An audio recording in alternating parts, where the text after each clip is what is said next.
교회에는 남성성과 여성성이 존재합니다. 꼭 남성이라 해서 남성성을 가지는 것이 아니고 또 여성이라 해서 여성성을 지니는 것은 아닙니다. 어떤 남자들은 또 여성성이 좀 강하게 나타나는 분도 계시고 또 어떤 여성분은 남성성이 강하신 분들도 계십니다. 근데 대체적으로 보면 이제 아무래도 여성들이 교회에서 여성성을 책임지고 남성들이 남성성을 책임지는 게 보편적이기는 합니다. 예를 들어서 용기, 또 담대함, 또는 부흥, 발전, 또 이런 단어들은 대체적으로 남성성을 상징하는 단어들입니다. 반면에 긍휼, 자비, 또 보듬고 사랑하고 배려하고 이런 부분들은 여성성을 특징적으로 나타내는 말입니다. 과거에는 남성성 위주로 교회가 성장해 왔다면 요즘 교회들은 이 남성성만으로는 교회가 건강하게 성장하기가 어렵습니다. 그래서 오히려 요즘 교회들은 여성성이 강조되고 섬세하고 또 배려심 있는 그런 교회가 건강한 교회로 성장해 가는 모습들을 흔하게 찾아볼 수가 있습니다.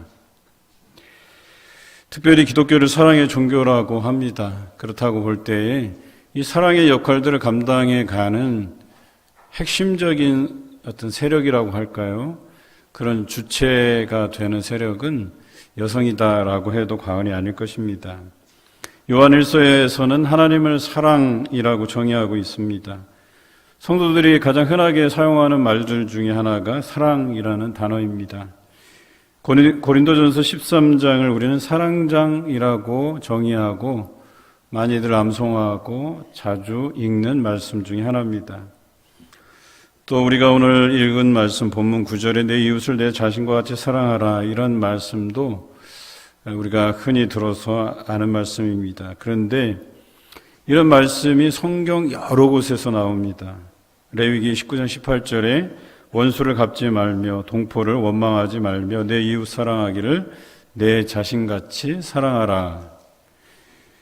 또 마태복음 22장 39절에 둘째도 그와 같으니 내 이웃을 내 자신과 같이 사랑하라 하셨으니 라고 기록하고 있고요. 누가복음 10장 27절에 대답하여 이르되 내 마음을 다하여 목숨을 다하여 또 힘을 다하며 뜻을 다하여 주 너의 하나님을 사랑하고 또한 내 이웃을 내 자신같이 사랑하라 하였나이다 라고 기록하고 있습니다. 갈라디아서 5장 14절에는 온 율법은 내 이웃 사랑하기를 내 자신같이 하라 하신 말씀에 이루어졌나니 라고 기록하고 있고요.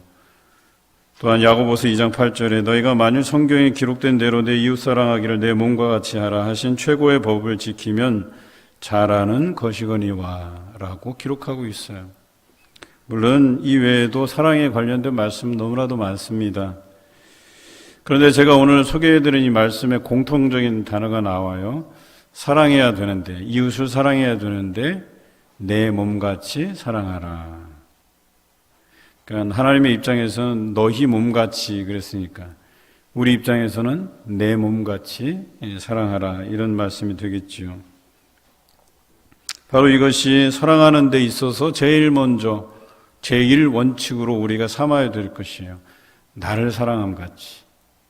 그래서 이웃을 사랑하라고 이야기합니다. 여러분 자신을 사랑하지 않는 분이 계십니까? 그거는 좀 더 이상한 것 같아요. 우리에게 주신 10계명에 보면 1계명부터 4계명까지가 하나님과 관련된 계명들이에요. 요약하면 하나님을 사랑하라라는 계명이죠. 그리고 5계명을 뛰어넘어서 6계명부터 살인하지 말라, 간음하지 말라, 도둑질하지 말라, 내 이웃의 아내를 탐내지 마라, 내 이웃의 물건을 탐하여 도적질하지 말라. 6계명부터 10계명까지를 보면 대체적으로 다 이웃과 관련된 계명들이에요. 요약하면 내 이웃을 사랑하라 이런 뜻이겠죠. 5계명은 내 부모를 공경하라. 나와 관련된 거예요. 나 또는 내 가족. 그러니까 10계명은 하나님께서 주신 율법인데 그 중에서 크게 두 가지로 분류하면 하나님 사랑, 이웃 사랑. 한 율법학자가 예수님께 가장 큰 계명이 무엇이냐 이런 질문을 했죠. 그때 예수님께서 하신 말씀이 첫째 되는 계명이 하나님 사랑, 둘째 되는 것은 이웃 사랑. 이렇게 설명을 했지 않습니까? 그러면 10계명 중에 5계명을 어떻게 해석하면 좋으냐? 이웃 사랑을 하기 위해서는 내 자신을 사랑할 줄 알아야 된다. 여기서부터 기반이 돼서 이웃을 사랑할 수 있다. 이것을 자존감, 자기애라고 이야기하는 거예요. 그래서 자신을 사랑할 수 없는 사람들은 이웃을 사랑하지도 못한다. 이런 논리로 설명이 가능합니다. 자신을 사랑할 줄 알아야 이웃을 사랑할 수 있다는 것입니다. 자신을 존중하고 사랑하는 것을 자존감이라고 하는데요. 이 자존감은 자기를 있는 모습 그대로 받아들이고 사랑할 줄 아는 그런 자기 사랑과 연결되어 있어요. 거짓된 모습을, 과장된 모습을 사랑하라는 게 아니에요. 마치 나는 사람들에게 잘 보여야 되고 멋진 사람처럼 보여야 되고 신앙 좋은 사람처럼 보여야 된다 해서 거짓으로 꾸며서 하는 그런 모습을 내가 사랑하는 게 아니고 내 있는 그 모습 그대로 하나님께 내가 고백해낼 수 있는 내 모습 그대로를 사랑하는 게 자존감이에요. 그래서 솔직한 사람들은요 자존감이 높아요. 왜? 내가 나를 솔직히 드러낸다고 해서 부끄러울 게 없기 때문에. 그래도 나는 나름 하나님 앞에 정직하게 당당하게 살기 때문에 나를 드러내는 것은 결코 부끄러운 일이 아니에요. 또 나의 잘잘한 잘못들이 있잖아요. 나도 실수하고 부족하고 이런 것들을 하나님께 고백해내는 거, 그게 자존감이에요. 자신을 사랑할 줄 아는 사람이에요. 그런데 나를 숨기고 거짓되이 말하고 과장되이 말하고 이런 것은 자존감이 아니에요. 이런 사람들은 이웃을 사랑하지도 못합니다. 그런데 대부분 이런 사랑, 이 자존감은 어디서 비롯되느냐? 원부모에게서 영향을 많이 받게 돼 있어요. 부모님이 나를 그리스도의 사랑으로 많이 사랑해 주셨으면 그 자녀들은 자존감이 높아요. 자기 자신을 솔직히 받아들이고 솔직하게 공개하고 또 하나님 앞에 자신의 모습을 솔직하게 드러내는 그런 사람으로 살아가요. 그런데 그렇지 못한 사람은 성숙하지도 못하고 이웃 사랑하기가 너무나도 어렵다라고 하는 것이겠죠. 이렇게 자기애로부터 자기를 존중하는 모습으로 그렇게 좋은 영향을 받고 자란 사람들은 새롭게 튼 그 자기 사랑이 결국에는 성숙해져서 타인을 사랑하는 데까지 성장하게 돼 있다 이거예요. 자기의 자기 존중, 자존감은 이게 싹이에요. 기초예요. 그것이 자라고 자라서 타인까지 사랑할 수 있는 그런 데까지 성장해 간다라고 하는 것이겠죠. 그런데 이웃과의 관계로 나아가지 못하는 것은 문제예요. 자기 사랑으로 시작했지만 거기에만 머물러 있으면 이것은 기초적인 거예요. 미완성됐고 미성숙한 사랑이에요. 그러니까 나에게만 집착해서 나를 사랑함에만 그친다고 하는 것은 성경에서 말하는 내 이웃을 내 몸같이 사랑하라고 하는 것을 이루지 못한 사랑이에요. 그런 게 다 어디에 영향을 받느냐? 부모의 사랑에게서 영향을 받는다 이거예요. 자기가 강한 사람들은, 자기에게만 집착하는 사람들은 사랑을 덜 받아서 그래요. 그래서 부성애, 모성애 이것이 조화롭게 이루어져서 아이들에게 영향을 주어야지만 아이들이 높은 자존감을 가지고 살아가는 것입니다. 그리고 그 사랑이 예수 그리스도께서 우리를 위해 죽으신 그 사랑에서 비롯된 것을 안다면, 그러니까 부성애와 모성애에 기초해서 거기에 더불어서 예수님께서 우리를 위해서 죽으신 그 크신 희생적 사랑을 이해하게 된다면 그 아기는 자라서 자기애를 뛰어넘어서 이웃사랑하기까지 그것을 실천하기까지 성장할 수 있다고 보는 거예요. 그런데 사랑이 결핍될 때 문제가 생겨나요. 그 부족함이 생겨날 때 그 부족함을 다른 것으로 채우려 하는 그 욕심 때문에 잘못된 길로 빠지게 되는 경향이 있다. 특히 부모님에게서 사랑을 못 받은 자녀들은요, 중독에 빠지기가 쉬워요. 다른 것에 눈 돌리기가 쉬워요. 그래서 마약, 도박, 알코올, 게임, 이런 중독에 손쉽게 빠져들게 됩니다.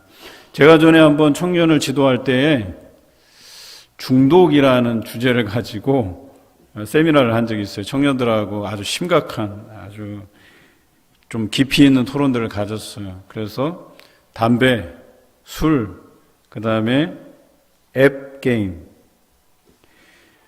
예전에는 제가 청년 시절 때는 술, 담배 이게 아주 화두였었어요.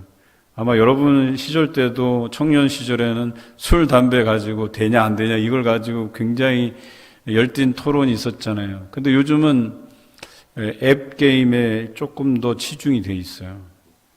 그래서 그 청년들을 지도하기 위해서 제가 6일 동안 페인처럼 게임을 해본 적이 있어요.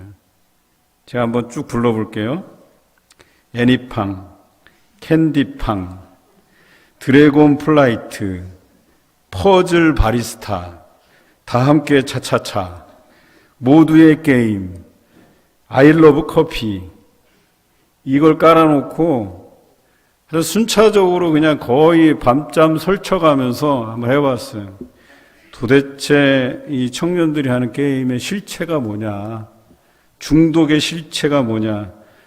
6일 동안 해보니까 제가 이 설문지 체크리스트를 해보니까 중독 증세예요. 중증 중독 증세라고 나오더라고요.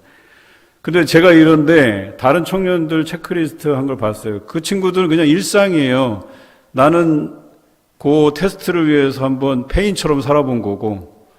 그런데 보니까 저랑 별 차이가 없어요. 청년들이.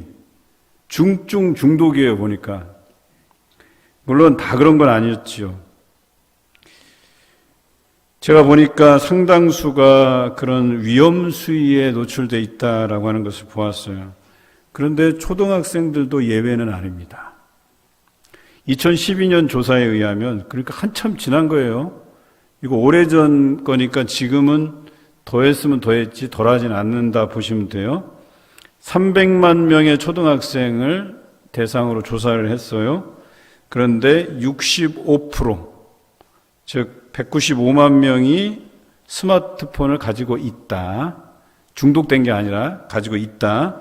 그 중에 20만 명 정도가 고위험군에 노출돼 있다. 그러니까 20만 명이라면 지금쯤은 뭐 한 4, 50만쯤은 되지 않을까. 그 이상이 될 수도 있고요. 제가 그 이후에 통계들은 찾아보진 않았는데요. 그런데 많은 부모들이 이 게임을 어떻게 해서든지 중단해야 된다고만 생각을 해요. 그래서 젊은 부부들은 뭐 차단 프로그램도 깔아보고 아니면 제한적으로 시간을 이렇게 쓰도록, 그래서 하루에 뭐 1시간, 30분 이런 식으로 시간을 제한하기도 하고 별의별 방법을 다 써요. 다 사용해요. 근데 놀라운 것은 왜 이 아이들이 이 게임에 중독되어 있는가에 대한 이 본질적인 문제로는 접근을 못하고 있는 거예요. 그게 바로 사랑. 부모에게서 충분히 받지 못한 그 사랑 때문에 아이들은 다른 것에 눈 돌리게 돼 있다라고 하는 거예요. 특히 그 게임에 보면 자신을 이렇게 형상화시킨 캐릭터가 있어요. 네가 나야 라고 하는 거. 그래서 나는 집에서 부모에게 인정받지 못하고 사랑받지 못하는데 이 게임 세상에서만큼은 내가 인정받을 수 있는 기회가 있는 거예요. 레벨을 높여요. 돈을 사용해서 그 캐릭터를 치장할 수 있는 아이템 같은 걸 사요. 그러면 주변에서 야, 너 좋은 거 걸쳤네? 좋은 무기를 들고 있네? 좋은 아이템을 장착했네? 하고 칭찬을 받기도 하고 남들의 부러움을 사요. 여기에서 만족감을 느낀다는 거예요. 허상인데. 이런 데서부터 우리는 접근해 갈 필요가 있다라고 하는 거예요. 과연 우리가 사랑을 많이 베풀고 있느냐? 이거죠. 이웃사랑에 대한 가르침보다 우리가 우선되어야 될 것은 자존감이에요. 자존감은 어디서부터 오냐? 부모의 사랑으로부터 오는 거라고 오늘 말씀드리는 거예요. 여러분, 자녀들이 성장해서 이웃들을 사랑하시길 원하십니까? 그러면 많이 사랑하셔야 돼요. 게임 못하게 하는 게 능사는 아니에요. 미국은 우리랑 좀 달라서 교육 방식이 제가 나름대로 생각하기엔 괜찮다고 봐요. 그냥 그건 어쩔 수 없는 그들의 문화라고 생각하니까, 그리고 자신이 못해준 그 사랑에 대한 결핍이라고 보니까, 그래서 두 가지 방법을 취해요. 가능한 한 아이들과 많은 시간을 보내고 사랑을 주자. 또 한 가지 방법은 그래도 안 되면, 그래서 손 쓸 때가 너무 늦었다 싶으면 그 중독 치료자 그 상담 선생님들하고 연결해서 치료를 받게 하는 거예요. 우리 같이 막 앱 중단할 수 있는 무슨 그 유틸리티를 깔거나 뭐 이런 게 아니에요. 막 강제로 그걸 뺏거나 제한적으로 하게 하거나 이런 게 아니에요. 바로 이 자존감과 굉장히 연관되어 있고, 또 특별히 오늘 우리가 사랑이라는 주제를 다룰 때 여러분들이 누군가를 사랑하기 위해서는 이 자존감부터 높이고 해결하는 것이 너무나도 중요하다. 그리고 자존감이라고 하는 것이 나의 원부모에게서도 영향을 받지만 나의 영적 부모가 누구냐라고 하는 것에서도 큰 영향을 받는다는 거예요. 여러분의 영적 아버지, 그 하나님에 대한 사모함을 통해서 그 하나님께로부터 날마다 여러분에게 전해주시는 그 사랑을 내가 공급받으면 여러분 자존감이 높아져 가요. 그리고 누군가를 사랑할 수 있게 된다는 거예요. 여러분, 하나님께서 여러분들을 사랑하십니다. 여러분 믿으십니까? 그 믿음만으로도 우리의 자존감이 생겨나는 거예요. 날마다 하나님께서 나를 사랑하시는구나. 얼마나 나를 사랑하시면. 오늘 2부 예배 드릴 때 우리 청년 한 분이 등록을 했어요. 제가 지난번에 1kg 뺄 때마다 새가족 한 병을 좀 보내달라고 제가 공개적으로 여러분들께 말씀드렸어요. 새벽 기도 내내 이 한 주간 기도 제목이 뭐였는지 아세요? 하나님, 우리 청년이 아직까지 본격적으로 활동을 하지 못하고 있는데 예배를 어떻게 회복하면 좋겠습니까? 우리 청년들이 어떻게 조직되고 어떤 방향으로 나갔으면 좋겠습니까? 이게 일주일 내내의 기도 제목이었어요. 그런데 단상에 딱 청년 딱 써 있는 걸 보고 제 마음에 얼마나 감동이 왔는 줄 아세요? 그 사인이 뭔지 아세요?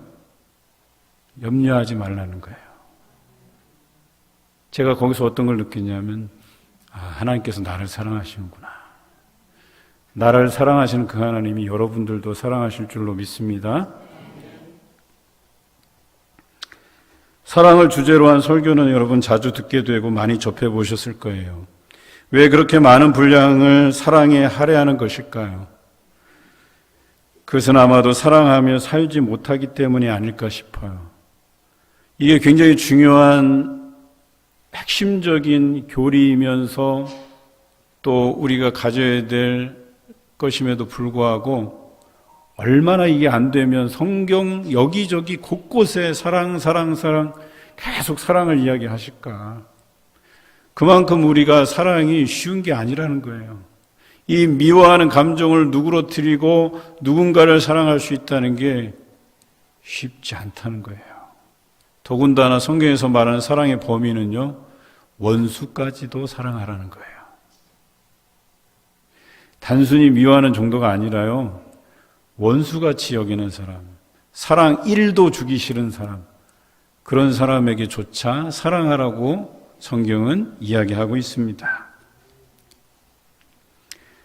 한번 생각해 보실까요?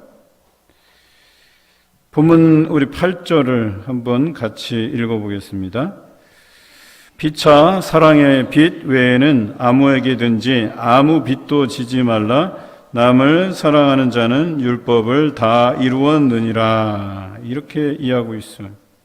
여러분, 사랑하면 하나님께서 주신 율법을 다 지킨 것과 마찬가지다라고 말씀하고 계셔요. 이거 굉장히 대단하지 않습니까? 앞에서 설명을 드렸죠. 10계명만 보더라도 하나님 사랑, 이웃 사랑, 사랑으로 다 해결되는 거예요. 그런데 한번 생각해 보세요. 내 형제를 그러면 나는 사랑하고 있는가? 여기서부터 막혀요. 사랑이 그래서 쉽지 않은 거예요. 우리 교회 안에 형제자매라고 호칭하잖아요. 여러분들 형제자매 다 사랑하십니까? 예, 아무도 아멘이라고 안 하시는 거 보니까 저도 그래. 목사가 돼서 성도를 사랑하는 건 당연한데 어쩌다 보면 좀 미워질 때가 있어 막. 그런 마음이 막 풀쑥쑥 올라와. 그래도 눌러야지 뭐 할 수 있나. 사랑하게 해달라고. 그 논리가 뭐냐면 내가 내 형제, 내 성도를 사랑하지 못하면서 어찌 남을 사랑할 수 있겠냐 이거예요. 어찌 불신앙의 사람들을 우리가 사랑할 수 있느냐 말이에요. 내 자매를 위한 배려도 없으면서 어떻게 남을 배려할 수 있겠어요? 여러분, 배려라는 게 이거 정말 우리 교회 내에서도 이런 배려라는 게 생활화돼야 돼요. 뭔가 좀 부족하면 내 거를 남에게 줄 수도 있어야 되는 거고, 내 순번이지만 더 급한 사람에게 그 순번을 양보하는 것도 배려일 수 있고요. 자리도 마찬가지예요. 꼭 그 자리에 내가 앉아야 된다라는 그런 공식이 어디 있어요. 우리 교회는 안 그렇겠지만 제가 그런 예도 봤어요. 그 남의 교회 이야기인데 어떤 분이 늘 앉던 자리인가 봐요. 그것도 제법 그 교회에서 좀 이렇게 직책이 있으신 분이 앉았나 봐요. 근데 원래 앉던 그 자리에 좀 새로운 신자가 와서 덕하니 앉아버렸는데 와서 비키라 그랬다는 거예요. 자기 자리라고. 이런 걸 이렇게 듣자니까 너무 몹시 불편해요. 왜 그게 본인의 자리여야만 하는지 저는 묻고 싶어요. 그게 성경적으로 그 자리가 당신 자리라는 걸 어떻게 증명할 수 있는지 한번 묻고 싶어요, 저는. 거기에 뭐 이름이 써져 있는 것도 아닐 텐데 말이에요. 우리가 이래요. 형제 사랑도 못하면서 어찌 남을 사랑할 수 있는지 여기서부터 우리가 막힌다는 거예요. 분명히 우리에게 말씀하세요. 요한복음 13장 15절에 너희가 서로 사랑하면 이로써 모든 사람이 너희가 내 제자인 줄 알리라. 그러니까 다른 사람들이 우리를 평가할 때 정말 예수님의 제자이시군요 라고 인정할 만한 것이 뭐다? 사랑이에요. 사랑. 서로 사랑하는 모습을 보이면 남도 아니고 우리 교회 내에서 우리 형제 자매들을 서로 간에 사랑하면 밖에 있는 남들이 보고 정말 당신은 예수 그리스도의 제자이시군요 라고 인정할 수 있다는 거예요. 그런데 밖에서 볼 때 맨날 지지고 볶고 싸우고 같은 교회인 흉이나 보고 욕이나 하고 한번 그래 보세요. 야, 저건 예수님의 제자가 아니구나 이렇게 생각하는 거 당연한 것 아니겠어요?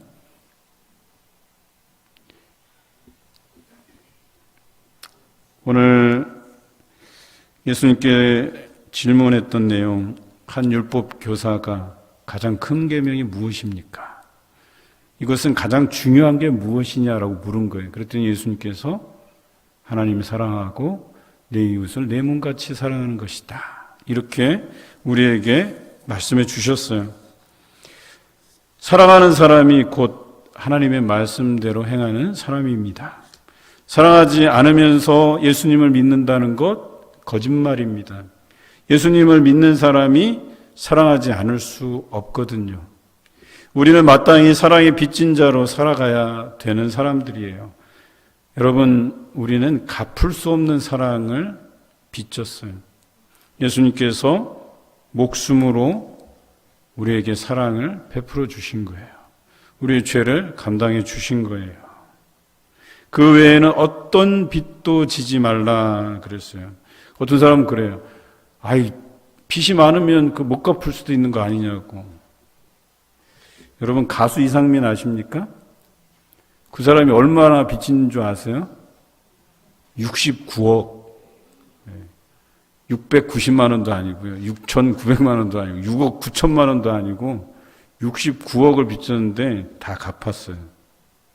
열심히 일해서 방송 열심히 나가고 그래서 빚을 갚았어요. 그런데 그거 갚지 못한 게 있어요. 사람들에게 신세진 거. 그 사랑은 빚진 채로 있는 거예요. 빚은 갚았는데 많은 사람들로부터 격려받고 또 관심받고 사랑해주고 이런 것들에 대한 그 사랑의 빚은 갚지 못했어요. 그렇습니다. 사랑의 빚은 갚지 못해요. 이것은 신세를 지게 돼 있는 거예요. 적어도 이것 외에는 나머지는 우리가 신세를 지지 말고 어떤 빚도 지지 말라고 하신 거예요. 하지만 사랑의 빚은 우리가 늘 빚진 자의 심정으로 살아가야 된다라고 얘기하는 거예요. 여러분, 목숨처럼 우리를 사랑하셨는데 그것을 갚을 방법이 어디 있겠어요? 고린도전서 13장 1절에 이런 표현이 있습니다. 내가 사람의 방언과 천사의 말을 할지라도 사랑이 없으면 소리나는 구리와 울리는 꽹과리가 되고. 여러분 이거 잘 기억하셔야 돼요. 사람의 방언, 천사의 말, 여러분 이거 대단한 겁니다. 이거 대단한 은사예요. 그런데도 불구하고 이런 사람이 사랑이 없으면 어때요? 소리나는 구리와 울리는 꽹과리밖에 되지 않는다. 그냥 시끄러운 소리 내는 사람과 같다 이렇게 얘기한 거예요. 내가 아무리 방언하며 또 하늘로부터 주어진 천사의 말을 할지라도 사랑이 없으면 그냥 시끄러운 존재에 불과하다는 거예요. 2절에 내가 예언하는 능력이 있어 모든 비밀과 모든 지식을 알고 또 산을 옮길 만한 믿음이 있을지라도 사랑이 없으면 내가 아무것도 아니요 그랬어요. 여러분, 예언하는 능력 이게 별게 아닌 건가요? 모든 비밀과 모든 지식을 알게 하시는 그 은혜가 별거 아닌가요? 산을 옮길 만한 믿음이 있다고 하는데 이게 별거가 아닌가요? 대단한 거예요. 그럼에도 불구하고 이런 능력, 이런 믿음이 있을지라도 사랑이 없으면 아무것도 아니래요. 아무짝에도 쓸데없대요. 그러니까 사랑이 얼마나 대단한지 아시겠어요? 3절에 내가 내게 있는 모든 것으로 구제하고 또 내 몸을 불사르게 내어줄지라도 사랑이 없으면 내게 아무 유익이 없느니라. 내 재산을 전부 다 팔아서 사람들에게 구제하는데 다 써요. 심지어 나의 그 열정을 불태울 만큼 다른 사람을 위해서 헌신적으로 일해요. 그런데 거기에 사랑이 없으면 아무도 유익하지 않다고 이야기해요. 내가 도와준 사람에게조차도 유익한 것이 아니라고 이야기합니다. 이게 사랑이라는 거예요.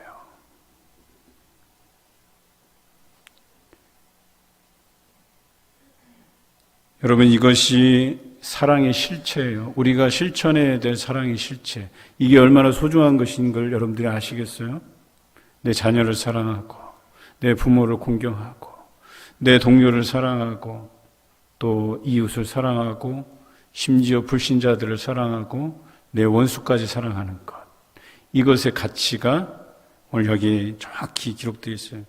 방언, 천사의 말, 또 예언하는 능력, 모든 비밀과 지식을 아는 것, 산을 옮길 만한 믿음, 또한 모든 것을 팔아서 구제하는 것, 내 열정을 불살라서 헌신하는 것, 이거보다 더 큰 것이, 더 대단한 것이 사랑하는 것이라고 이야기합니다.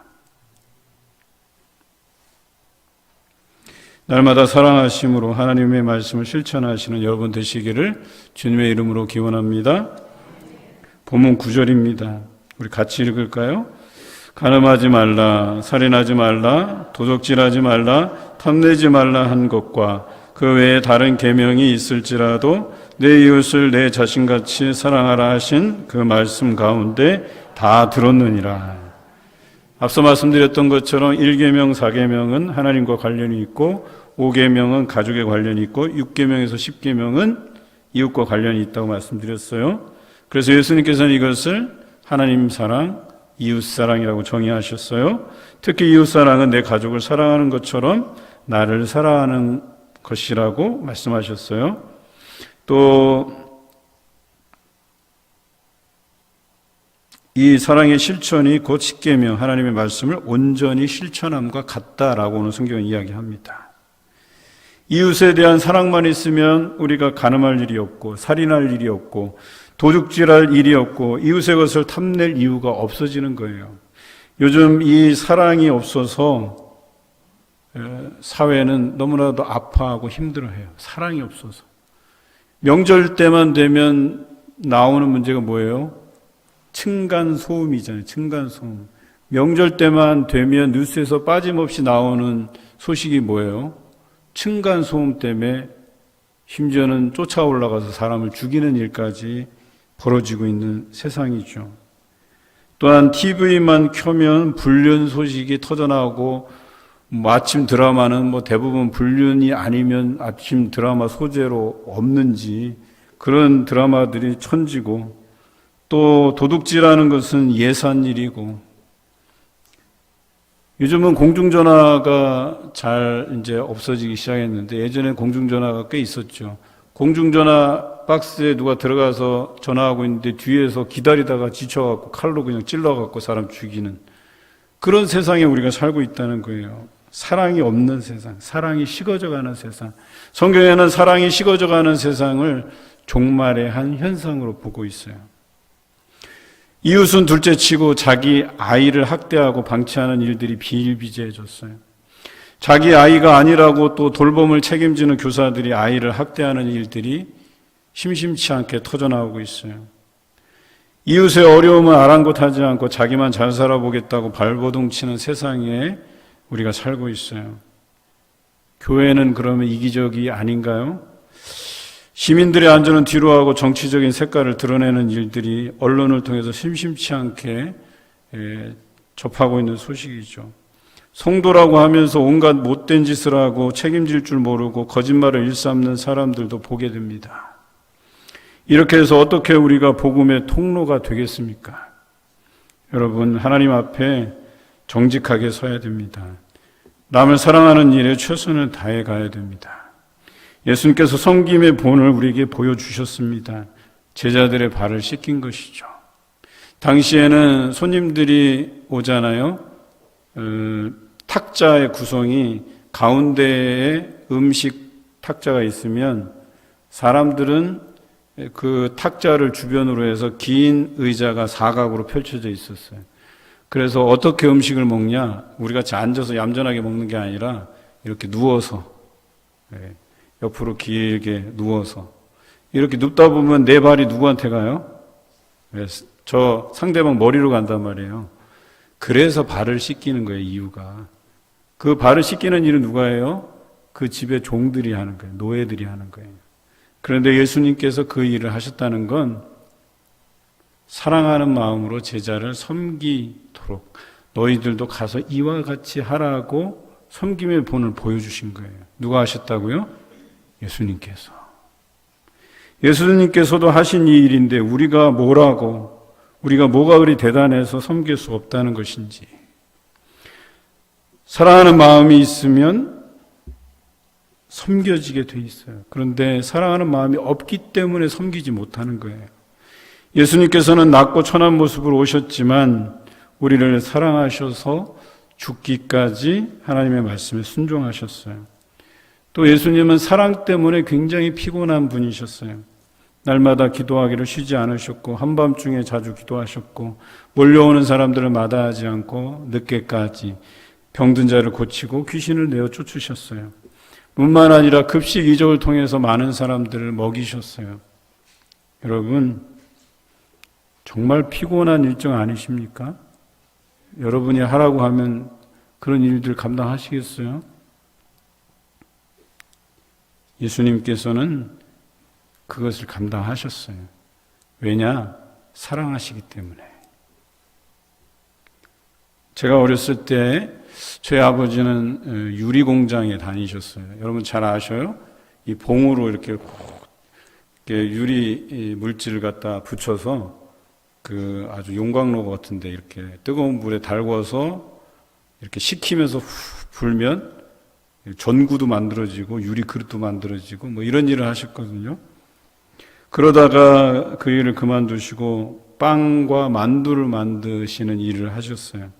그래서 기술을 배워오셔서 코끼리 빵집 해갖고 이제 가게를 내셨어요.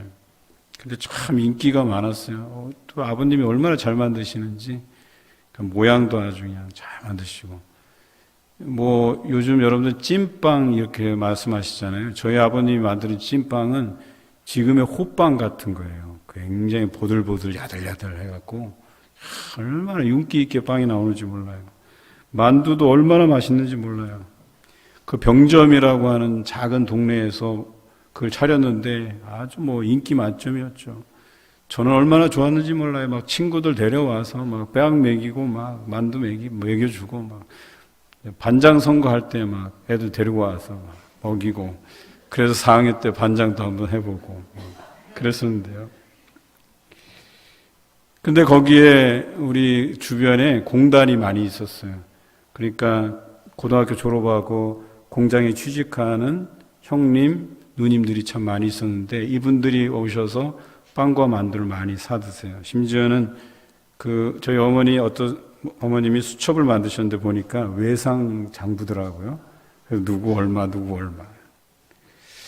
그런데 우리 어머님이 품성이 좋으셔서 늘 외상이 많아요. 그러니까 그 힘들게 일하는 청년, 지금으로 말하면 청년들이잖아요. 그 청년들 외상 주고 또 어쩔 때는 우리 어머님 외상을 받아내는 비결이 있어요. 그 외상 이렇게 장부에 많이 기록되어 있는 친구가 오잖아요.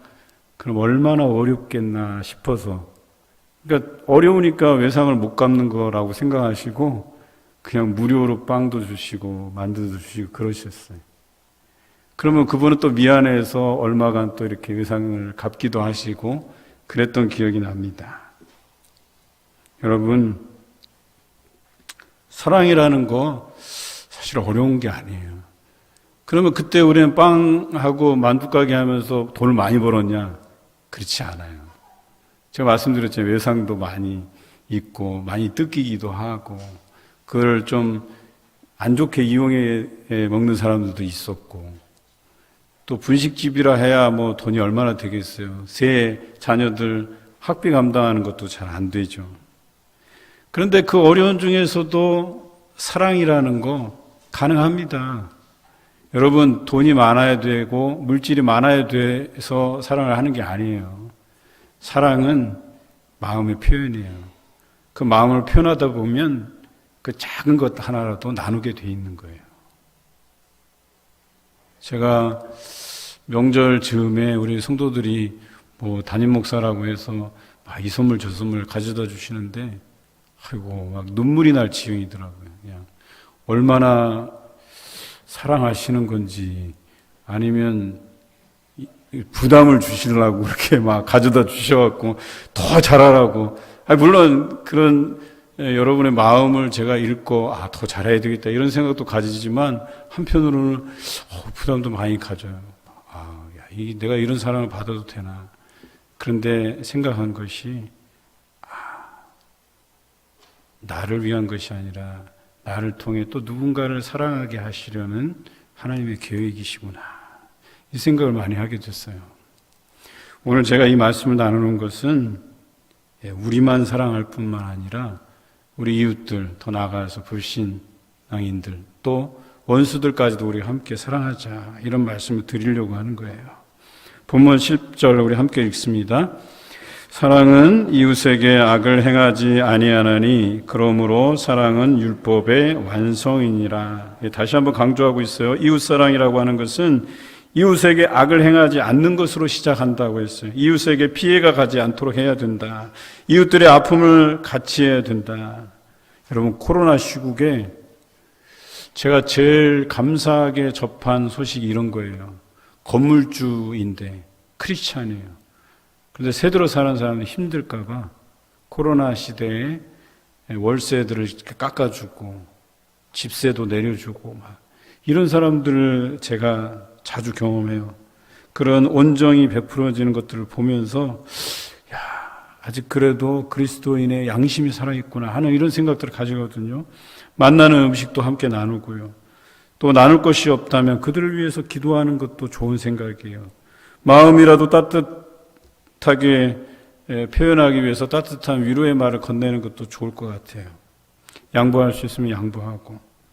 사랑은 율법의 완성이라 했어요. 여러분, 하나님의 말씀을 완성도 있게 실천하는 방법은 사랑하는 거예요. 사랑하는 것을 이루면, 원수까지도 사랑할 수 있다면 온 율법을 이룬 것이라고 분명히 성경은 기록하고 있어요.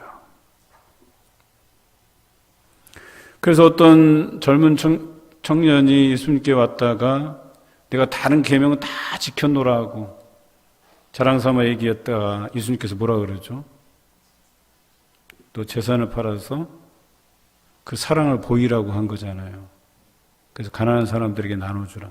그랬더니 이 사람이 고민하여 갔다 그랬어요. 이 사람은 다른 계명은 다 지켰을지 몰라도 결과적으로 사랑하지 못한 거예요. 그러니까 결과적으로 율법을 지키지 못한 거예요. 여러분, 요한일서 3장 14절에 사랑하지 않는 자는 사망에 머물러 있는 자라 이렇게 기록하고 있어요. 죽은 믿음이라고 이야기하는 거예요. 이제 말씀 정리합니다. 세상은 사랑이 식고 있어요. 종말이 가까이 오고 있다는 증거입니다. 교회와 성도는 사랑의 실천을 통해 말씀 실천을 온전히 이루어야 될 책임이 있습니다. 사랑은 율법의 완성이라고 했습니다. 교회에서 여성성의 상징은 사랑이라고 해도 과언이 아닙니다. 우리 권사회가 그 사랑의 중심체가 되어야 됩니다. 내가 권사라면 사랑하는 일에 최선을 다하세요. 권사회가 사랑하지 못하면 교회는 성장하지 못해요. 사랑의 헌신을 위해 최선을 다할 때 교회의 평화와 성장과 부흥을 가져올 수 있는 그 판단과 함께 사랑을 실천해 가시는 여러분 되시기를 주님의 이름으로 기원합니다.